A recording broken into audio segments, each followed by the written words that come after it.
বিশ্বনবী পাগলের মতো একবার হাউজে কাউসারে যাবেন, একবার সিরাতে যাবেন, একবার পুলসিরাতের দিকে, একবার হাউজে কাউসারের দিকে পাগলের মতো দৌড়াতে থাকবেন।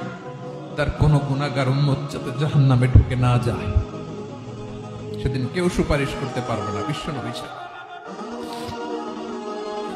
এজন্য ৫ নম্বর আল্লাহ বললেন, মান যাল্লাযী ইয়াশফাউ ইনদাহু ইল্লা বিইযনিহি। কার সাহস আছে, কার এত বড় বুকের পাটা কিয়ামতের কঠিন দিন আল্লাহর সামনে দাঁড়িয়ে সুপারিশ করবে? কারো ক্ষমতা নেই, কারো ক্ষমতা নাই। বিশ্বনবী সেদিন সিজদায় পড়ে উম্মতের জন্য কাঁদবেন, সবাই কাঁদবে, নফসি নফসি, আল্লাহ আমারে বাঁচাও, আল্লাহ আমারে বাঁচাও। বিশ্বনবী বলবেন, উম্মতি উম্মতি। বিশ্বনবী আমার জন্য কাঁদবেন, আপনার জন্য কাঁদবেন, আমাদের জন্য সেদিন কেঁদে কেঁদে জাহান্নামের দরজায় দাঁড়িয়ে আমাদেরকে টেনে টেনে জান্নাতে ঢুকাবেন।